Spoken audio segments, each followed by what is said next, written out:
Welcome home, where we provide information, inspiration, and motivator after motivator after motivator here on America's Next. I have Rusty Johnson here with me today. How you doing, Rusty? It's a Monday. Okay. It's a Monday. That's a good thing, actually. Right? What do Mondays mean for you when you pronounce them that way? Well, it means it's a start to a new week. It's a start to a new week and kicking it off. So there's so much momentum, so many things happening. Yep. Any rituals? I'm sorry, buddy. I said good morning. It's a Monday. Do you have any rituals that you do on Mondays? That is a good question. Besides my coffee in the morning, which is pretty much a ritual every single morning, not really, no. I mean, maybe I should get a ritual on Monday mornings. That's actually, I'm going to take a note on that one. Yeah, you know, some people they start their week off by doing something special. Yeah. Some people say, you know what? I'm not even going to treat Monday like the first day of the week. I'm going to treat Sunday like the first day of the week, and so we'll start there. Yep. And right now, I mean, honestly, Cedric, it seems like everything kind of blends together. Mm-hmm. I mean, you know, for me, the days right now, I mean, yeah, you've got the work week. I work for an awesome organization, which actually serves and works with foster youth. Really? Here in Iowa. Yeah. YSS. And, you know, so of course, Monday through Friday, yes, that is the work week. But I tell you what, even just it just all kind of blends right now, especially since I don't leave my house. You can tell by my hair right now. It's very bushy and not cut. So I don't leave the house much, and it just kind of all blends the days sometimes. Right. Yeah. Where are you from? So originally from Iowa. Was blessed and honored to have the opportunity to move back here to Iowa after leaving Iowa for about, 15 some years, traveling around, touring, playing music, doing my thing, and moved back to Iowa about 4 years ago. So kind of, you know, they say with Iowa, and I know you probably have your favorite state, or you're probably allegiance to a state. Right. But Iowa, you can move away, but it always brings you back. It really does. Wow. You know, that's very refreshing to hear. And because you speak of it that way, I'd love for you to tell me, you know, about some of the things that stick out about Iowa. I mean, what are your national birds, fruits, holidays? What foods are y'all known for? Tell me all about it. Oh, now you're going to quiz me. So yeah, somebody doesn't take my Iowa card after this. Okay, yeah, let's see what you got. Okay, so I do know our bird is the goldfinch. Okay. And you know, the great thing about Iowa is it has an eclectic folk, I guess you could say, you know, type of people. But it's just, you know, I've been blessed to live all over the place, even in different countries. And there's something about Iowa that, and you hear about it, the people that live here. You know, some people might get annoyed when you're standing in the gas station or the convenience store, and people in front of you are talking about the weather, and you're in a hurry and you want to get going, you want to get chopping. But there's something that's said about that. It's just a different pace of life. It's and how people really do care about each other and how they talk and it's great living. You know, I lived in Los Angeles County for a bit and in Dallas and all over the place. And just even to pick up the phone if you have a complaint or a compliment about the city, or if you're trying to get trash picked up or something like that. And first off, you get a live person on the phone. Right. Seriously, a really loud person. And you talk to them And guess what? Maybe if you call back 2 weeks later, it'll be that same person that's on the phone. Yeah. And so it's just, like I say, it's a different world. My mom-in-law just moved here. Oh goodness, what, a year ago, I think. Mm-hmm. And her slogan is Iowa is heaven after all. Wow. And she moved from Los Angeles County as well, Southern California, and she moved here. And it really is. It's just, it's a great place. I get to experience the seasons again, which you don't realize until you move away. The how we take seasons for granted: fall, autumn, winter, summer.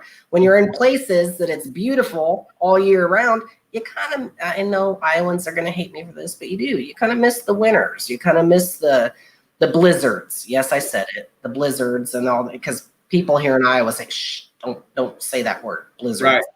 But you do. You miss the, I don't know. It's just great. Like now with the leaves getting ready to start falling and the colors changing, and it just, I don't know. It gets me all giddy inside. So that's part of why I love Iowa. Of course, we have the best state fair, the Iowa State Fair. Have you heard of the Iowa State Fair, Cedric? Yes, I have. Of course you have, because it's second only to the Ohio State Fair. Oh, bring it on. Bring it on. So we got a whole musical written after our state fair. Really? And state fair. And and that goes to a place too. There's a song in the state fair musical that talks about Iowa stubborn. Mm-hmm. And it talks about how people in Iowa can be stubborn, but they really do. They have the best intentions. And so we've got the state fair, of course, corn. And that's, until you taste Iowa corn, you don't know what I'm talking about. Because you go to the grocery, you think corn is corn. Yep. I'll never forget when my mom, my adopted mother, she mailed us corn from Iowa to California. And we gave some to our neighbor who happened to be a caterer. He professionally catered events. Mm-hmm. And from then on, he was asking us every week, can you get us more corn? Can you get more corn? Again, just great stuff. Great stuff. What? When you talk about corn and you talk about the state fair and you're talking about the seasons, I need to do a couple shout outs. First of all, shout out to Iowa. You all sound like a beautiful state. You sound like a beautiful community. I'd love to experience you again in my life. Shout out to Ohio. Shout out to the agriculturalist out there. Shout out to Stephen Cleary. And I appreciate each and every person who's in the building today. We're in for a great conversation with Rusty Johnson. And when it was all said and done, Rusty, you became an advocate. You became a leader in your prospective communities, and you also became a musician. And we're going to talk about that today for those of you who've tuned in. But can you take me back to the beginning? What was your early childhood like? Oh, okay. That's a loaded topic. Let's go. Yeah, I mean, early on, I guess the best way to say it is I was kind of raised like everybody else, mm-hmm. Two parents. I have a younger sister, and I say biological now, but a younger biological sister, two biological older sisters. Mm-hmm. And we were raised in what we now call, my sisters and I, the greenhouse. And it was because it was green. It wasn't the house full of plants. Mm-hmm. And, I was raised there up until I was about, I want to say, in third grade. So I go more kind of by grades versus ages because it's easier for me to piece together things. I do too. Go ahead. Because it kind of, things blur, things kind of start blurring. And now that I'm on the other side of the fence and I work with childhood trauma and I work, with ACEs, I don't know if you've ever talked about that on one of your segments, a really interesting topic. And when I say ACEs, I'm talking about adverse childhood experiences. And there's a whole scale now there to figure out these different things. And it blurs. And so going back to about third grade, fourth grade, which is when I placed myself, that's when I was removed for the first time. And again, piecing things together, I was removed into a hospital at that point, which was kind of a residential program because they didn't know what to do with me. found out that in third, fourth grade, I was massively depressed. My mother was an alcoholic.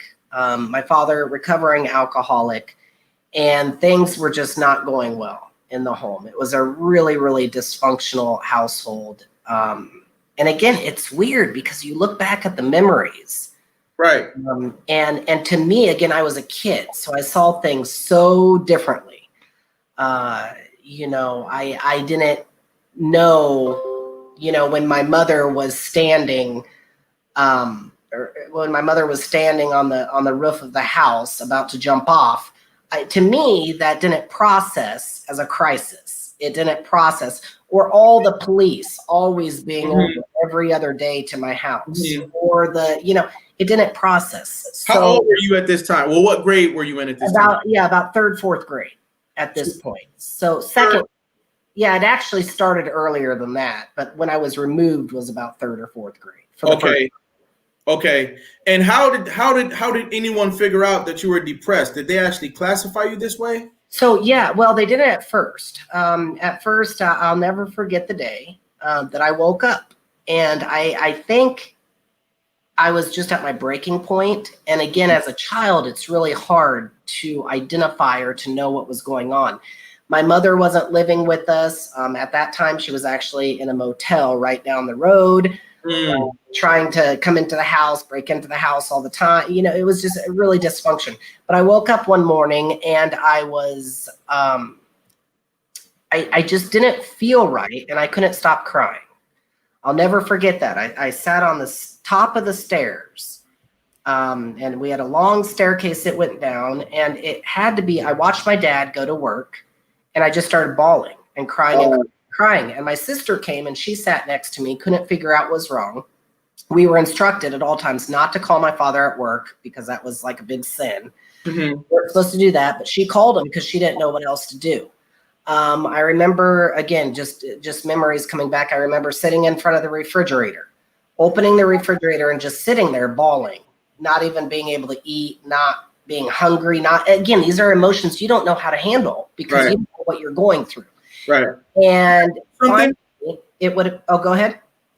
So what is it that while all these things are going on, the police are coming, the drinking is happening, the parties, probably some arguments in there, might even have been some skipped meals in there, that on the surface it was a blur, but deep down inside you knew that something wasn't right. And what was happening? Like, well, definitely you knew something wasn't right when, you know, you would have our father sitting up all night long in a chair by the door on guard.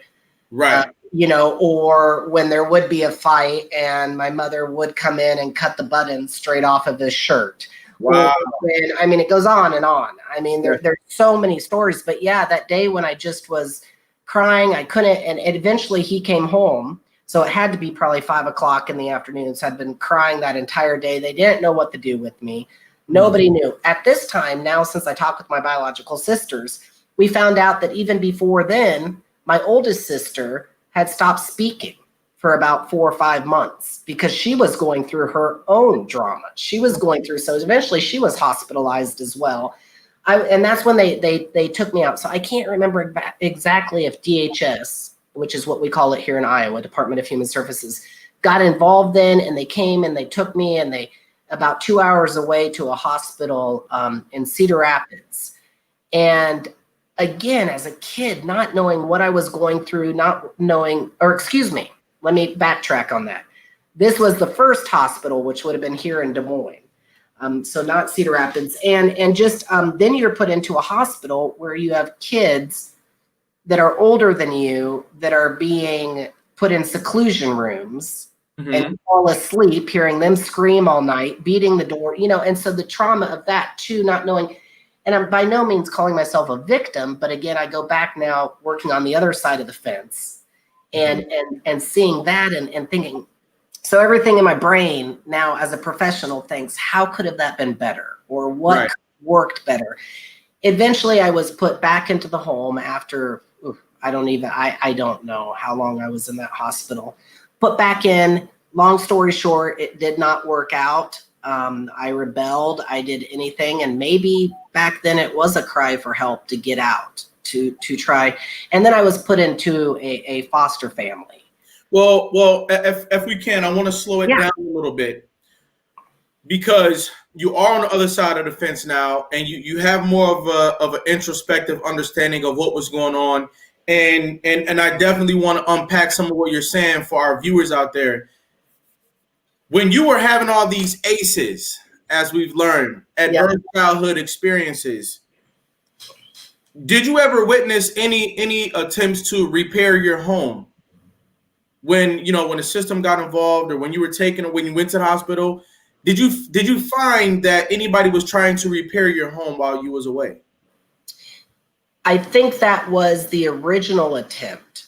Okay. Was to try. There was early on intervention therapy, trying to figure out how to keep me at home with my father. Okay. At that point, there was multiple attempts there. And later on in my story, there was multiple attempts that were only to my detriment. Oh, wow. Because it was ultimately at all cost, let's put him back home. He needs to be, which ultimately that's where kids do need to be, if it is in the right environment, if it is. But in my situation, it wasn't. But to answer your question, I again, being a kid, it's hard for me to remember a lot, but I do remember there was some intervention. Okay. And it was, but I, again, being a kid, acting the way I did, it just was not in my best interest, and maybe even then I knew it. So it sounds like you went from being sad, just purely sad, to you probably got a little bit angry in there too.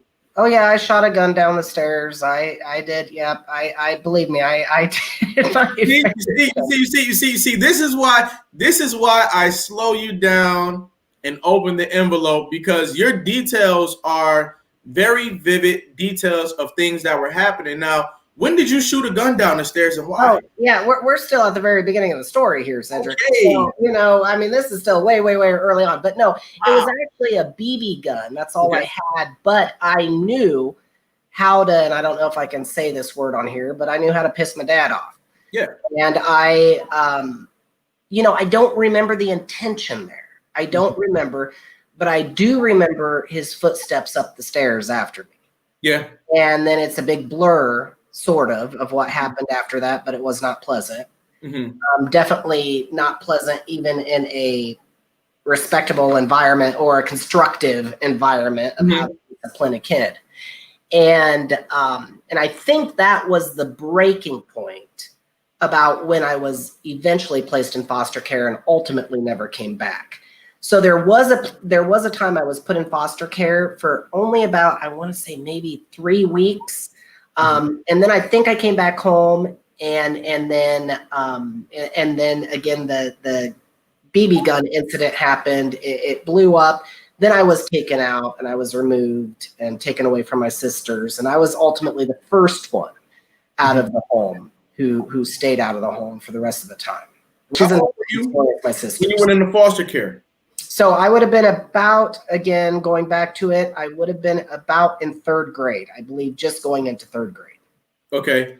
And unfortunately, you went from one traumatic situation to another with a whole lot more elements, because now you're being placed in settings where there's other young people who've had trauma and take us away. So what was it like when you first went into foster care? Well, yeah, I'll never forget that. It was a farmhouse. The first time I went in, they were in this farmhouse. And I was excited because the house had a couple years ago been hit by a tornado. And I thought that was the coolest thing ever. Because outside there was wreckage, and it was like a scavenger hunt for me. So I turned it kind of into this exploration type of a thing. Yep. And I wanted, and they let me do whatever I wanted with my room. So the first night I moved in, and I've heard them say before that all night long, all they heard was furniture upstairs moving. I was moving the dresser to a different place. I was trying to, I think that was survival for me. I was just trying to do anything I could to adapt and make it my situation. And then again, I moved back home and then came back into the foster home. Now, interesting enough, I moved back to that same foster family, the one who took me the first time for a couple of weeks. The difference is at this point in my journey, I truly believe it was a big blessing that I'd moved into foster care. I was skipping school at this point. And again, I'm only in second, third grade. Mrs. Cummings, who is the late Mrs. Cummings now, my second grade teacher, who later became a mentor in my life, would tell me stories about when I'd come to school, and this was still when I was living at my biological household. She'd bring me back to the teacher's lounge, which I do remember this, and she had a brush, and she would scrub me down head to toe because I was so filthy. I was so dirty. She did her absolute best to really. So I go from that type of environment, skipping school, getting scrubbed down with a brush in the teacher's lounge, rebelling, to a structured household that was my first foster family that was a very, very religious. I say religious, ultra conservative, right religious. I wasn't used to that. How could I be used to that? My biological family was, I can't think of the term, but a C&E family, I think is what they call it, a Christmas and Easter, where we'd go to this church, which later on that church played a big impact in my life, but a Christmas and Easter family. To a family that went to church every single Sunday. We would get there about 8 o'clock in the morning, maybe before there, and we wouldn't leave till 3, 4, 5 o'clock in the afternoon. That was just on Sundays. Monday night, they enrolled me in Awana, which was a Christian child's group that would meet. So they drive me up to the church, put me out on Monday nights. Wednesday night, the entire church would come over to the house for individual Bible study, devotions before meals, after meals, prayers all the time. I mean, it was, and Cedric, let me ask you, how do you think you would have dealt in that situation? Well, I would have been totally miserable. I didn't know. I mean, I don't even know if I was miserable. I didn't know how to react. What do you do? What do you, and I think they truly did have the best intention. They really did. But with me, and going from that to that, and then in school, I'll never forget, I was in fourth grade at this time, and my favorite teacher at that time, Mrs. Stoltzfus, and don't ask me to spell that. Right. Mrs. Stoltzfus read a book called The Dollhouse Murders. And my foster parents were so upset about that book that it was sacrilegious. They wrote into the school. They called Mrs. Stoltz, and then it made me look terrible to all my, and I was already going through this, already being taken out of school for court hearings. I found my journals back in fourth grade, and it talks about how excited I was to leave school because I could get out of school to go to court. I mean, how? Wow. It was going back to that that thought process. And so, I rebelled. I made their life a pure living hell. I look back at that. Nope. Fault of their own, fault of mine. It was different environments but they really did want to try to give me structure. They wanted to try to give me guidance. And it just wasn't, and I completely rebelled. And so I'm yapping away. But as you began to move into different places, you must have been thinking, where am I? What is this? And who are these people? That I was. And I mean, it was, again, just a very different environment. It's weird being put into a place where suddenly there's dinner time. There's even just the routines were foreign to me. Now, even though this was a totally different type of place for you, did it instill any sort of knowledge or instruction that remained with you even after you left? Absolutely. Okay. I mean, they introduced me to the God that I know now. Wow. So although I fought that, I didn't fight it then. I never really fought it later. I still have very, very different principles of their view, Mm-hmm. but still the umbrella Christianity that I believe in is still that same. Okay. But we have very, very different opinions Okay. of interpretation of scripture, of that. But they really did introduce me into that, but again, going to the extreme, I'll never forget Halloween. Now in my biological family, my mother, who, yes, was an alcoholic, who didn't live with us all the time through, but she was my hero. She was my light. She was everything to me. That was, I think, my mission in life was to get back with her. And, and she loved holidays. Oh my gosh, Christmas, Easter, Halloween, May Day. We used to make little May Day baskets and put them on the neighbor's steps in my biological household. Huge thing. And so every holiday was important. Halloween coming up right now, next month. Halloween was so important to me. Still to this day, we have an entire attic full of Halloween decorations upstairs because I got to decorate for Halloween. That was a thing. And when I went to this first foster family, because of their religious views and beliefs that ultimately were shifted on me, you weren't allowed to celebrate Halloween. You weren't allowed to, however, you were allowed to stand out on or answer the door and hand out Bible tracts to your classmates that would come by. Right. So ultimately, so that was another very humbling experience for me, if you will, but it was also traumatic. Because now I'm suddenly a part of this whole thing that I never asked to be a part of. Yep. And I'm adhering to this. So again, one more thing that I rebelled against. And yeah, again, looking back at this now, so different, in how I see things. Mm-hmm. But to answer your question again, going back, absolutely. I think that family really did introduce me and give me a core to hold on to. Mm-hmm. Which was my faith. Right. And then you also said something that really resonated with me, which was that your mother, who, even though she may have been an alcoholic and she may have had some challenges, she still has some qualities that were near and dear to you in the grand scheme of things. Oh, absolutely. I mean, my mother and she, it wasn't just with me, it was with all my siblings. Mm-hmm. It's weird how somebody can be so estranged in essence. But again, up until I'd say up until 2 years before I went into foster care, she was a part of our life. And she was a part of our life even through foster care.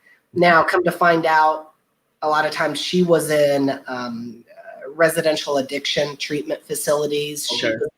But every single week, she would write me a letter in foster care, a handwritten 5-page letter.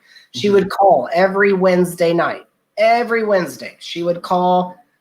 I can't remember the time, but it was like 7:01 p.m. or 7:31 p.m. because that was right after Home Improvement was done, that TV show, because that was my favorite TV show. So a minute after Home Improvement was done, I knew she would be on the phone calling me every Wednesday night.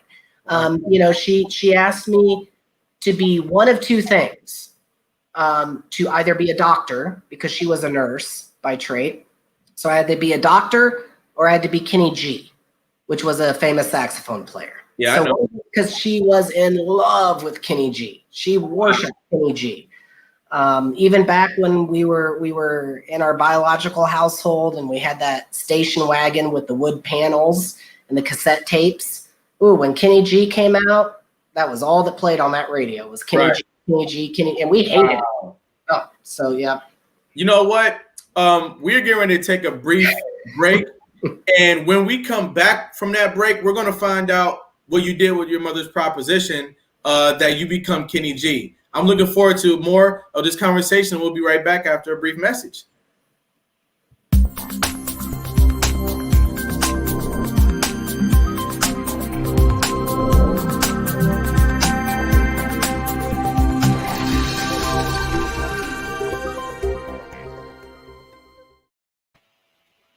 America's Next Motivator, Monday, Wednesday, and Friday at 5 p.m. Eastern, Tuesday and Thursday at 10 a.m. Eastern.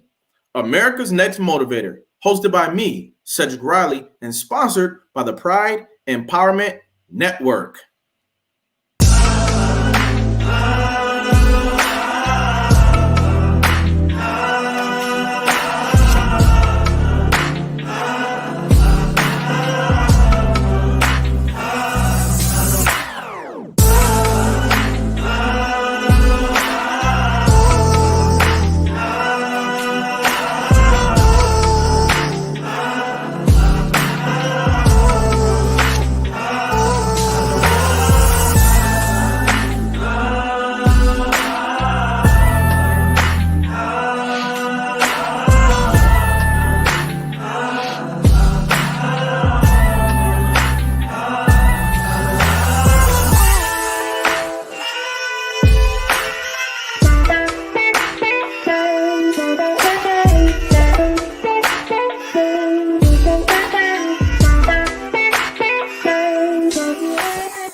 And we're back. How you feeling, Rusty? I'm still here.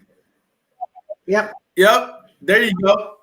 So I want to know, how important was it for you to make your mother proud? That is, I think, I'm asked the question a lot, Cedric, when I do talks or speeches.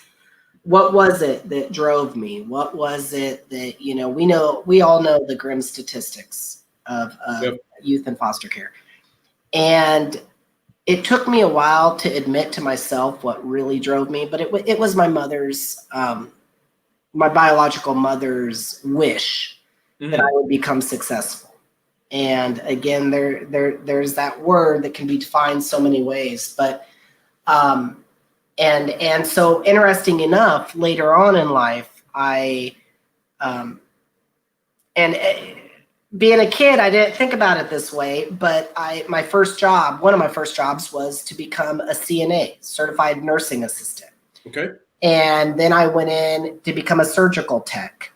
And then I went into, and so I worked in the medical industry for probably 10 years, maybe a little longer. And that was, again, number one, be a doctor or be Kenny G. Right. The other side was I started playing saxophone because of my biological mother.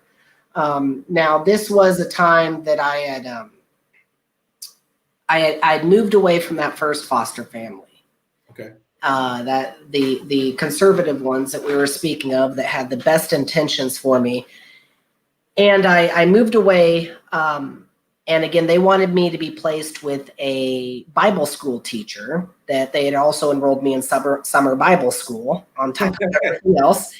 And I really did bond with that Bible school teacher and her daughter, which was the same age as me, who became my best friend. That daughter went to a school about 15 miles away from me. At this time in the school, I was pure chaos. I was in 5th grade, going into 6th grade. Mm-hmm. And no teachers knew what to do with me. I was strangling kids in the coat room of the classroom. I was skipping school. Terrible, terrible things. Even worse than that. Nobody knew what to do with me.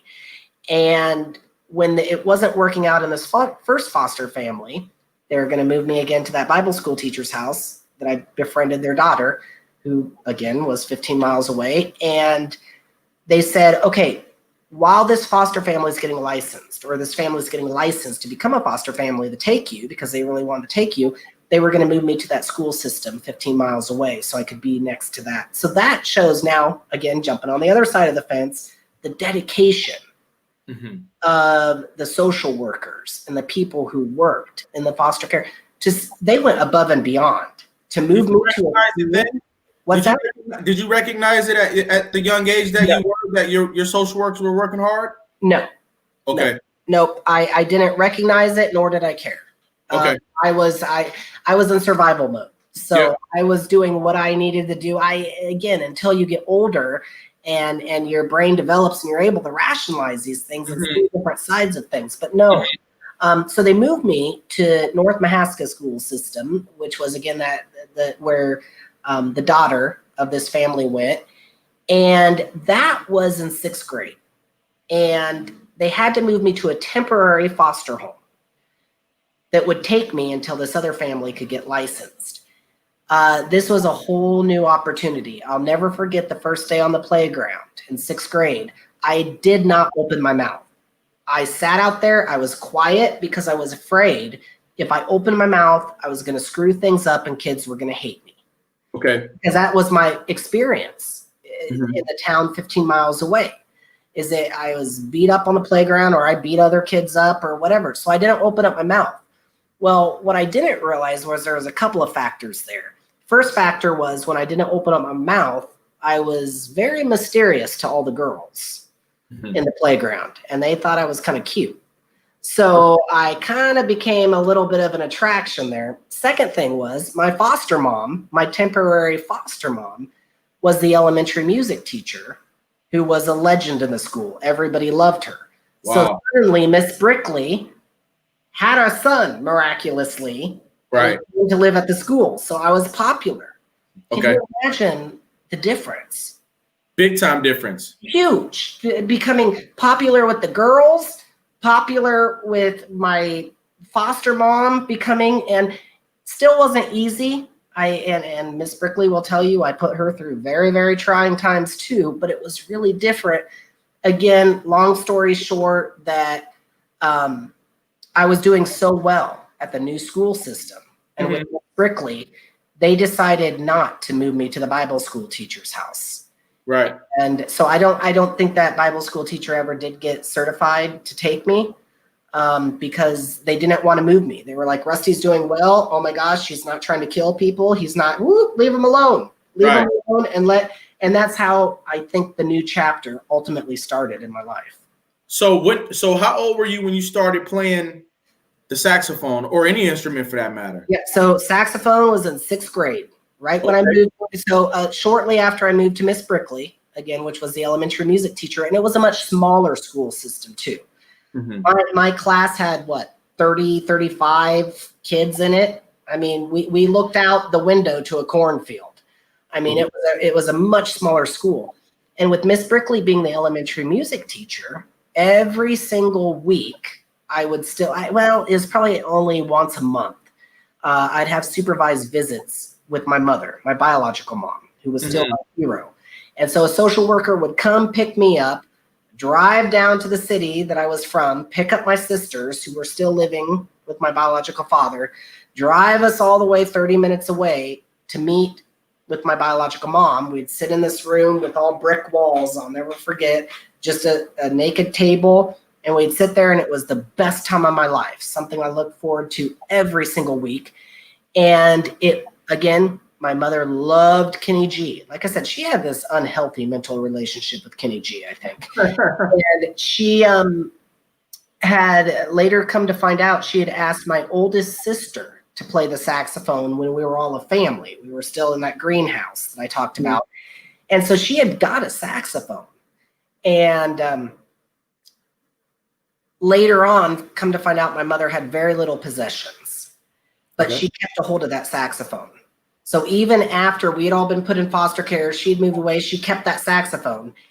And she had called up Miss Brickley when I was living with Miss Brickley, the foster mom, and said, hey, if during a supervised visit, I give Rusty a saxophone and you're a music teacher, would you give him saxophone lessons? And Miss Brickley agreed. And during a supervised visit, my mom, I think it was either my birthday or maybe Christmas, gave me the saxophone. And I was not overly excited. Be honest with you, I wasn't really excited about playing, but it's what my mom wanted. Right. And we had to send that saxophone into repairs. I think we probably paid 3 times. Miss Brickley probably paid 3 times what it was worth just to get the saxophone repaired. And then Miss Brickley started me on music lessons. What did playing the saxophone do for you therapeutically? At first, nothing.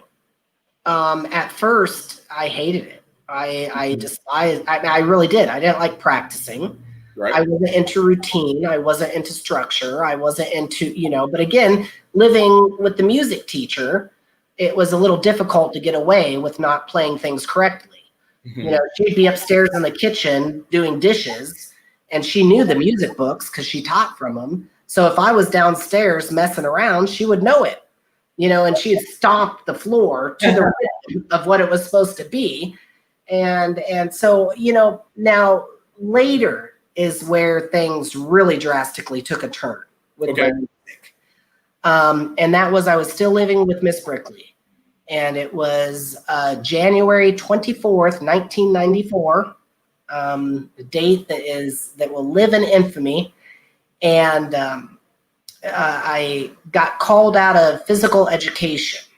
And I was in 7th grade at this point. And I was told that I needed to go to Miss Brickley's classroom. So I was already in junior high at this point, but I had to go to Miss Brickley's classroom. Okay. It was in a different school, only less than a mile away. So I went there, and Miss Brickley, I could see that she already had tears in her eyes. I knew something was wrong, and she said that your dad's coming to talk to you. And it was my biological father. And at this point, the court had already been trying to get me back home with my biological father. It wasn't working out. I mean, that's a whole different story. But I knew something serious was happening. And it's weird because I kind of already knew what it, I already, looking back at it, I knew what had happened. Wow. And so Miss Brickley drove me home, and I waited at her house, at our house, for my father to show up. And he delivered the news that my mom had killed herself, that she had committed suicide. And that was when things drastically turned. In several ways. You know, looking back at I'm lucky to be able to have held on to some of my journals and some of the things that the caseworkers and social workers were working with me on. Mm-hmm. I still have those. So interesting to see that after my mom died, I started drawing caskets. I wanted to become a mortician. I wanted to become, and seeing my journal entries really showed ultimately how depressed I was too. It was not a good situation. So after I don't even remember exactly what happened, but I had a suicide plan. I didn't want to be here anymore. I had it all scoped out, what I was going to do, how I was going to do it. And so I was hospitalized again. And this is the Cedar Rapids one from the earlier when we were talking. Okay. So I get my hospitals confused. Too many. Yeah, they all seem the same. So I was hospitalized, and again, to fast forward a little bit, I was hospitalized. What was so cool is I was a part of this small community, this small school that cared about me. And I would have classmates write me handwritten letters every week, and they'd be delivered to me in this hospital. And it was unreal. I mean, that I had friends, that I had people that really cared about me, and that I had Miss Brickley, and that I had, and it was after that, again, my mom wanted me to become Kenny G. And that was the driving force. Miss Brickley says that was probably the last gift my mom could have left me. Yep. Was that saxophone, and that, and so I took to it. And that's when I started the practice. That's when I took, That's when you begin to get serious with it. Wow. Very, very inspirational. Before we go to our next piece, I want to know if you could take a few seconds and speak to young people who might be going through something similar to what you've been through. And right now they're in the rough. They're fighting, they're upset, they're angry. Their parents recently passed away. And for those of you who don't know, I also went through years of foster care in my life. My biological mother also passed away. Shout out to my mom who's in the building right now. And so I can totally understand some of the traumas, but can you provide some inspiration to young people out there going through similar stuff? Well, inspiration, I'm not sure. Words of encouragement. I can give some advice. Okay. I mean, and my biggest advice would be everybody's good at something. And whatever it is that you're good at, grasp onto it. No matter, like with my music, no matter what home somebody could take me from, no matter what people, could take out of my life, no matter what, they couldn't take my music. You can't take that away from me. That's mine. And if I practice and I get good at it and I get better than somebody else, that's mine. You can't take that away. Find what it is that you're good at. And that's the great thing about that we're all different people. I mean, Cedric, you're so good at things that I'm not good at and that I couldn't be good at. Probably even if I really, really tried, like cooking.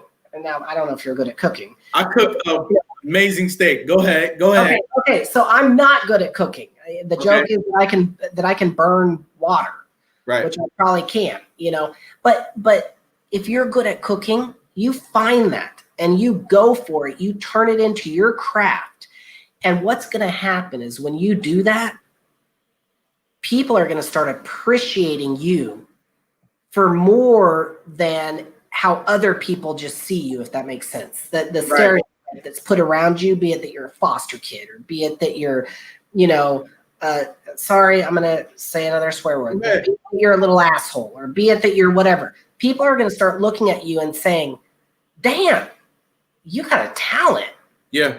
That's rare. I mean, that sets home different in your head when you hear that. And guess what? You do. And you can do that like nobody else can too. So that's my encouragement is, and if you think that you're not good at something, you're not looking hard enough. There you go. You're not looking hard enough. No. Hard enough. I really appreciate your words. Ladies and gentlemen, I want to show you a video that I pulled up of Rusty. And, I'm going to have to skip to the middle of it so you guys can go back. Your website is rustyjohnson.net. Is that correct? Yes, rustyjohnson.net. I want you guys to go to his website, rustyjohnson.net, and check him out.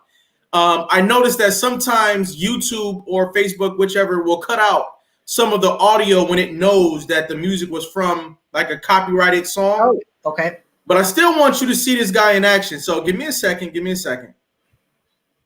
And no matter what song I play, I guarantee you it doesn't sound like whatever it's copyrighted. Right. Because it's all over the place. Right. Let's see what we got here. Oh, with Liz Michael, the famous Liz Michael. The famous Liz. Oh yeah, she's with Cedric the Entertainer. She's been in movies with James Earl Jones. Yeah. Hold on.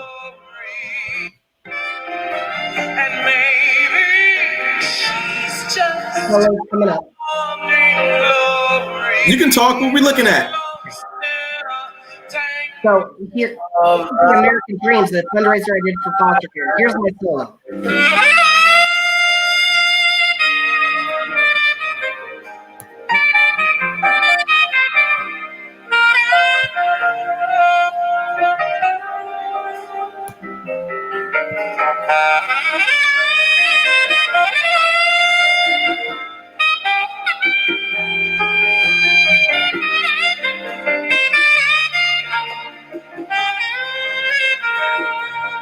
Yeah, on this show, we had Marvin. Well, on this one, William Blake. We had Liz Michael. Have you ever watched Friday Night Lights, Cedric? Yes. Yeah, that's Smash's mom. Oh wow. Yeah. So, and Liz and I are dear friends, and she flew all the way to Iowa to ultimately raise money for foster kids to get involved in music, sports, theater, camp, just what I was talking about. Whatever you're good at, we were raising money to do that. Actually, I think right behind me is a American Dreams poster from the Strawberry Bowl in California that I did. And it's just all about getting people involved in that community, because you know this, Cedric. I mean, it takes a village to do this. It is a group effort, all community involvement, and yeah, I mean, it's and that was one of pride and joy. I love Liz, love Marvin Matthews, all these folks that have joined the efforts, and we've flown in and done shows and concerts, and what's really exciting is AMP. I'm wearing my AMP shirt here. Who are they? Okay, so AMP is Achieving Maximum Potential. Okay. It's a youth alumni resource group here in Iowa, foster youth leadership group, who get together, train other youth, get out there, speak, rally. A lot of and I just did some research on you. Yes, I was stalking you too, Cedric. Oh, wow. And found out that you're involved in foster club and have been a foster club advocate. And kind of a lot what Foster Club does too. So it's this Iowa youth leadership group. And AMP was there at the very first American Dreams concert that I did. So I was living in Dallas, Texas, flew in with Liz Michael and William Blake, and we flew in Buddy Shanahan, the late Buddy, legendary pianist. And we put on this sold out show at Central College, a huge arena. And we raised, I don't remember how many thousands and thousands of dollars for foster youth to get. What was really inspiring to me was that after the show, even the entertainers were talking about how touched they were, not how educated they were, but how touched they were, and they wanted to go back and make a difference. Yep. and all of the communities that they were a part of. It's infectious. It is. It is. It really is. You know, when I was listening to your music just now, I pretty much got emotional. A lot of the people who I love and respect, they also have a soft spot for Kenny G. They have a soft spot for that saxophone. That saxophone does something to people that nothing else can. And when you were talking about developing a craft, tuning in, working hard, and getting good at it, you know, I couldn't have imagined that you became a star on that saxophone. And we were looking at a star just now on that stage. I thought that what you did was phenomenal. And then we had a comment come into the building when you were doing that too as well. Yolanda says, "Wow, I love it." You know, when you play that saxophone the way that you did there, it touches people's hearts, and that's the result of hard work and dedication. Then you decided to give back. You joined AMP. And so can you talk to me about what you do today with AMP day to day? Yeah. So actually the organization that I work with during the day, as a prevention specialist, they kind of oversee AMP. They guide AMP kind of with finances and that. So it's really a youth-led organization. Okay. And again, AMP goes all throughout the state, all throughout the country, actually, and does great things. And that's another thing that I want to tell you out there that are listening. Get involved. I mean, you as a foster youth, only you have the voice as a foster youth that you can use as a foster youth that other people don't have. So, and you know what? Kudos to everybody. It's your choice. If you're a foster youth and you say, hey, when I'm done with this, I want to get out. I want to never look back. Awesome. Okay, that is absolutely a choice. The other choice is to give back and use that voice that only you have to really make a difference as like an expert, like what you've done, Cedric. I mean, look at what you've created. Look at what you're doing. I mean, only you could do that because of your experience and because of your expertise. And so if youth can kind of grasp onto that, like the youth of AMP, so they all get together and nobody can understand your individual experience. I mean, because we're all unique, but you can empathize with one another because only y'all have been through this. That's right. You can get together in that circle and come up with great ideas, this is how we change the world. That's right. You know what? We are headed toward the end of the show, and it's going by so fast. I've got a couple questions that I want to ask you if I can as we depart. I really wish that we could talk more because you have a lived experience that I think people can identify with clear across the world. And I appreciate your time today. You're a very busy guy. This wasn't easy for you to make time, but you did. And I want to ask you, what exactly is survival to you? So, Cedric, I think we kind of talked about that. I would say survival is going to look different for every person, but ultimately it's striving to live. For me, looking back at my childhood and looking back, it was for when people say survival to me, it was doing what I knew to do to live. Okay. To put that for me, that's what survival means. What is success to you? So interesting. Success. Success would be, for me, again, for everybody, that's going to be different. For me, it's putting me on top of no, let me change that. I'd say success for me is being happy. And what is greatness to you? Greatness for me is succeeding. I mean, I'm going to turn it back around there. Ultimately, greatness to me is succeeding and being happy. And that's greatness like nobody else could define it because it's individual. That's right. Hey, shout out to Yolanda and Karen who tuned in. We love you all. I'm right at the point where it's critical. Rusty, I want to let you know that I've listened to your journey, that I've seen some of the work that you've put in, and I respect it and I appreciate it. I want to let you know that I'm giving you a crown today while you're still living, and that you, Rusty Johnson, are America's next motivator. Well, and Cedric, thank you for what you do. I mean, Sure. thank you. I mean, it's incredible. You're very welcome. Thanks for stopping by today, okay? All right. Well, thank you for having me. You're quite welcome. Bye-bye. Ladies and gentlemen, thanks for being here today. Each and every episode of America's Next Motivator is going to have something here for you. All you got to do is stop by and pick it up.